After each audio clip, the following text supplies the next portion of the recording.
दोस्तों, आज की कहानी है बहू मुझे बीमार छोड़कर मायके क्यों जा रही हो। दोस्तों, कहानी शुरू करने से पहले अगर आपने हमारे चैनल को सब्सक्राइब नहीं किया है तो सब्सक्राइब कर लीजिए ताकि आपके पास पहुंचे हर नया वीडियो। आकाश अपनी मम्मी के बारे में कुछ बताओ ना, ताकि शादी के बाद मुझे उनके साथ एडजस्ट करने में आसानी हो सके।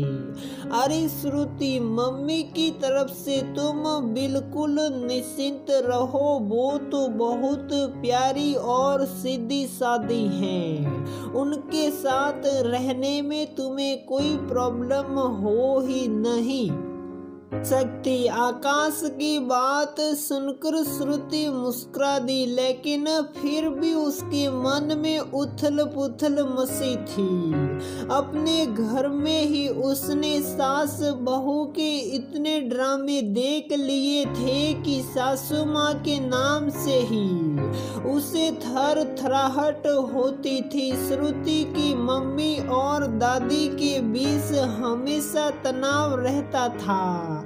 वैसे ही उसकी बड़ी बहन प्रियंका भी अपनी सासू माँ के दकियानुसी विचारों से हमेशा परेशान रहती थी। सगाई तक तो प्रियंका की सासू माँ का व्यवहार भी बहुत प्यारा था, लेकिन शादी के बाद उनका एक अलग ही रूप देखने को मिल रहा था। श्रुति की इसी चिंता में थी कि उसकी भोली भाली दिखने वाली सास कहीं शादी के बाद अपना दूसरा रूप ना दिखा दे। उसे तो अपनी माँ और बहन सास के अत्याचारों से ग्रस्त बहुएं नजर आती थी।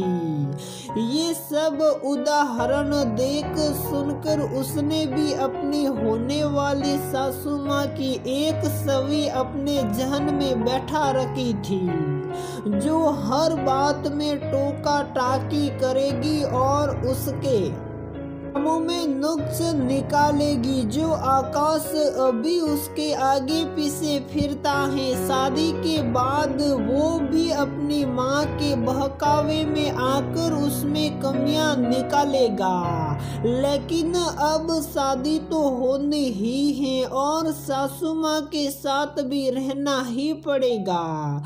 श्रुति ने मन ही मन ठान लिया था कि वो अपनी सासू माँ के अत्याचार बिल्कुल नहीं सहेगी। यदि उन्होंने उसे परेशान करने की कोशिश की तो वो भी जवाब देना जानती हैं। इसी ऊहापोह में शादी का दिन आ गया और श्रुति ने दुल्हन के रूप में अपने ससुराल में कदम रखा। श्रुति की सासू माँ नंदिनी जी ने बहुत स्नेह से श्रुति का स्वागत किया। नंदिनी जी बहुत ध्यान रखती कि श्रुति को नए घर में कोई परेशानी ना हो, लेकिन श्रुति को पता नहीं क्यों ये सब बस शुरू का दिखावा ही लगता।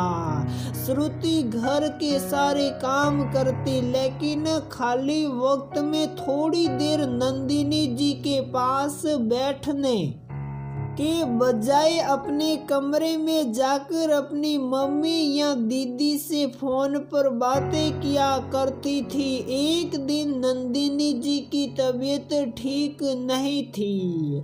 आकाश ने श्रुति को मम्मी का ख्याल रखने के लिए कहा और काम पर निकल गया। श्रुति भी घर के काम निपटाकर अपने कमरे में चली गई। नंदिनी जी भी अपने कमरे में आराम कर रही थी। फोन पर बात करते हुए श्रुति की मम्मी ने बताया कि उनकी तबीयत एक दो दिनों से ठीक नहीं है। इस पर श्रुति ने घबराते हुए कहा, मम्मी मैं अभी आपके पास आ रही हूँ। श्रुति ने अपना पर्स उठाया और अपनी सासू माँ को मम्मी जी और मम्मी के पास जा रही हूँ, ये बोलते हुए घर से निकल गई। नंदिनी जी कुछ बोलती इससे पहले ही वो निकल चुकी थी।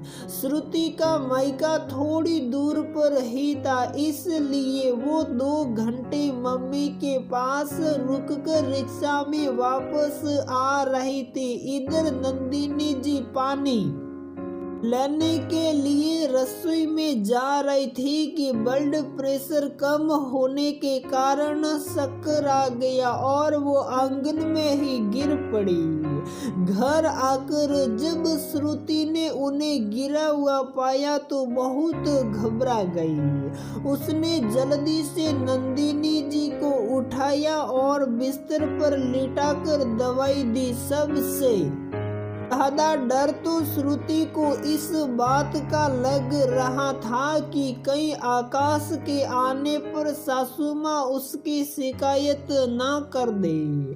शाम को जब आकाश आया तो सीधे अपनी माँ के कमरे में गया और पूछा, माँ अब आपकी तबीयत कैसी है? श्रुति भी आकर दरवाजे के पास खड़ी हो गई कि सासू माँ उसकी कितनी बुराई करती है। नंदिनी जी बड़ी सहजता से आकाश से बोली, मैं ठीक हूँ बेटा।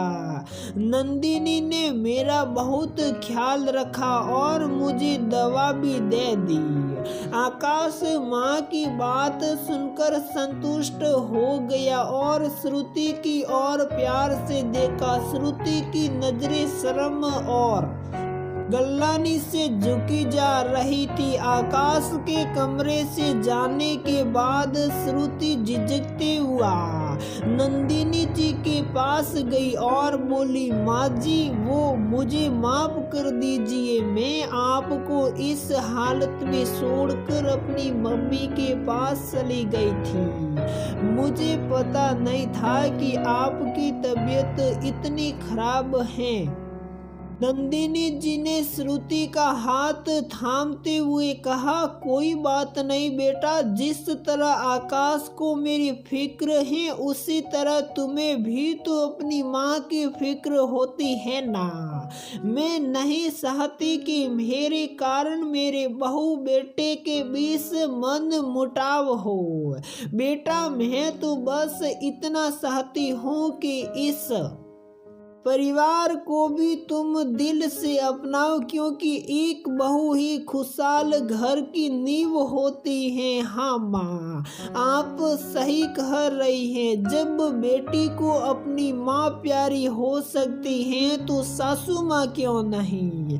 आज से मेरी एक नहीं 2 माएँ हैं। ये कहकर श्रुति नंदिनी जी से लिपट गए। प्रिय दोस्तों, रिश्तों में यदि प्यार और अपनापन हो तो कोई भी रिश्ता निकल सकता है। चाहे वो सास बहू का रिश्ता हो या ननद भाभी का। एक लड़की को 2-2 परिवारों के रिश्ते निभाने होते हैं, इसलिए उसके सदस्यों को भी दिल से अपनाने की जरूरत है, नहीं तो रिश्ते सिर्फ बोझ बनकर रह जाते हैं। तो दोस्तों हमारी ये कहानी